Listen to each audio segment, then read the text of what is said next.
You're on mute. Can you hear me now, ma'am? Yes, we can. Excellent. Thank you. Good afternoon, Madam Chair and Commissioners. My name is Derek Skees. The spelling is S-K-E-E-S. I live in Kalispell, Montana. It's my honor to be the elected representative for House District 11, but today I'm here as myself.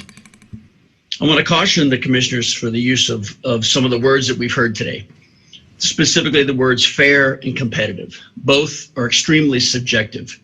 There's no clear definition, and they're just really kind of feel-good words, and they're not in the dictates of our Constitution or in our Montana Code.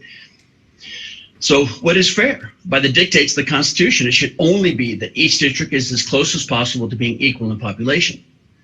But if it's fair by the electorate and the cycles that we've had, it would mean that it's only fair to have 60% of the state seats be Republicans, looking at how the votes turned out in the last 10 years. As you can see, the definition of fair is entirely subjective and should not apply in anything that you decide tomorrow. Next, I'd like to talk about competitive. What does that even mean? How can you determine if a district is competitive unless you know the political makeup of the voters that are in that district? How is that a good practice? And how would that not lead to gerrymandering for the results? Again, our Constitution specifically says compact, contiguous, and equal in population. That's it. Nothing about fairness, nothing about competitive. Heck, in 2011, under the old maps, we had 68 Republicans in the House. So that spans that 20-year period. So with regards to the criteria, there is really only one path you can legally take. And that path is directed by the Montana Constitution, the Montana Code Annotated, and the Voting Rights Act. And by the way, the reason you're supposed to stick to the Voting Rights Act is found in Montana Code, as passed by the legislature in Section 5-1. So let's review the Section 5-1, because there's been some discussion that the commission had a long-standing tradition of being independent of the legislature. But let's take a look at exactly what the law says and what the commission has done in the past. Take a look at 5-1-103, vacancy of commissioners. That is not in the Constitution, and that's exactly how you got your new chair. That was passed by the legislature.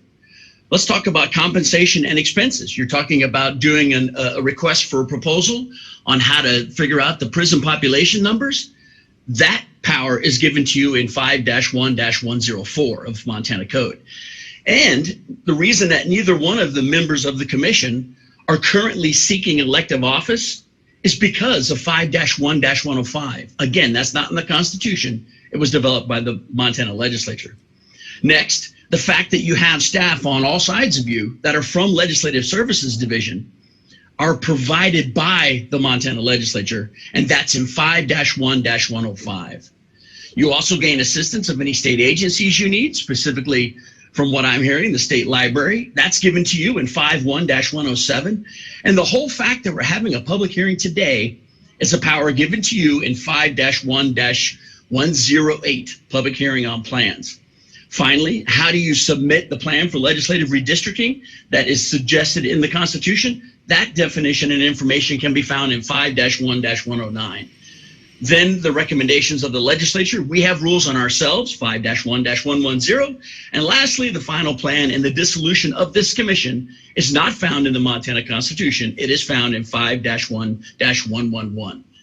So let's talk about redistricting criteria, which is found in 5-1-115. The 1% relative deviation is in Montana law, 5-1-115 sub 2 sub A. It must be 1% relative deviation from the ideal population. Now, you can deviate from that only when necessary to keep political subdivisions intact or to comply with the Voting Rights Act. That's so that you can have what you guys say you need flexibility with the 5%. You don't need that. Take the 1%, get us as equal in population as districts as you can. And if you need to exceed to keep political subdivisions intact, you're empowered to do that. You don't need 5%. Folks, this is an easy thing, and I'm shocked that nobody's even talked about it yet, that we need to be paying attention to the law in Montana. This is the law. There is no authority in the Constitution, in the Montana Code Annotated, or given by judicial decisions that empower any one of you to ignore the law that currently stands in Montana. 5-1-115 and all the other sections stand as law. There is no lawsuit pending. There is no decision pending by the Supreme Court. Therefore, you don't have the authority to decide if you'll listen to any part of it or not, specifically when you've decided to listen to over 6 sections of it already. The Constitution basically says, shall consist of compact and contiguous and nearly equal in population, and the rest is provided in law. And as far as the criteria must comply in order of importance, that's also found in the law. And that order is given, A, B, C, D, and that is in the Republican plan.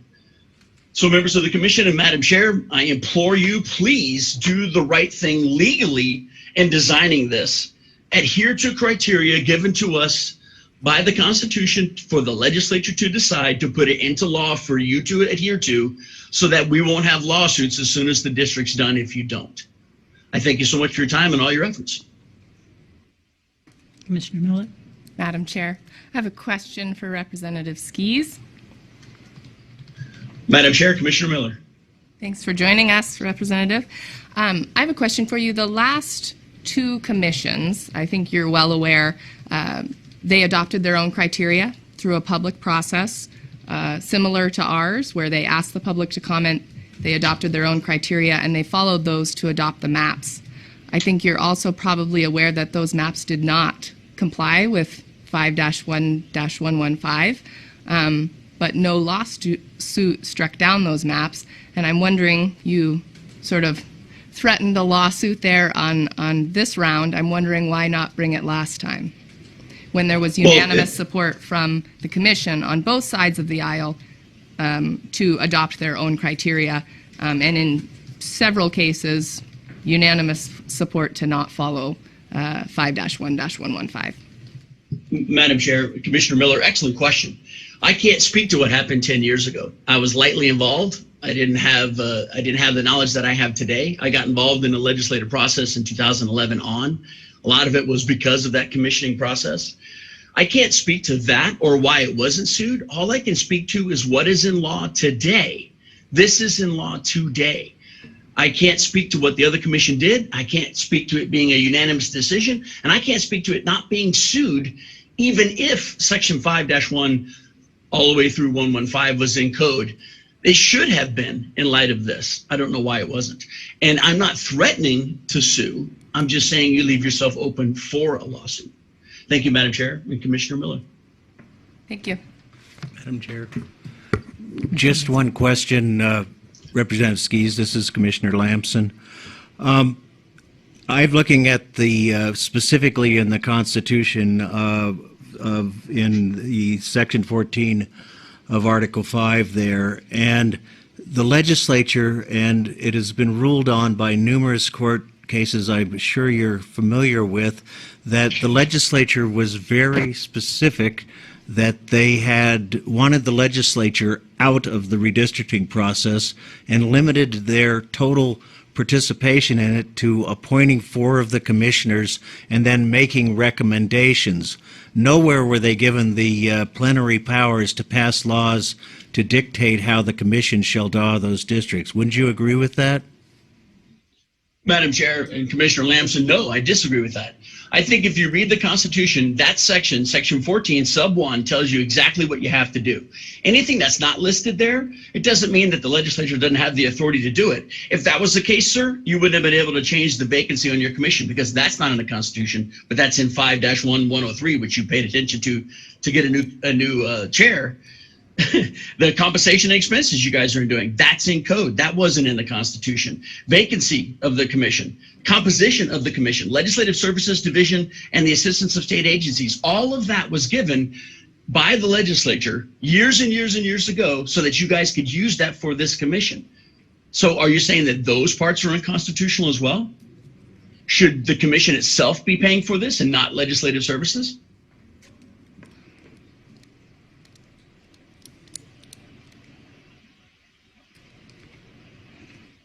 Okay, I think it's close enough to 3 that we need to take a break right now.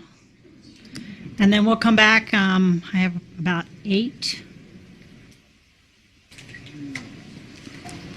I have some duplicates here, so I'm not sure. Yeah, so we'll come back in 10 minutes. I have 8 that are still showing. And then to the room.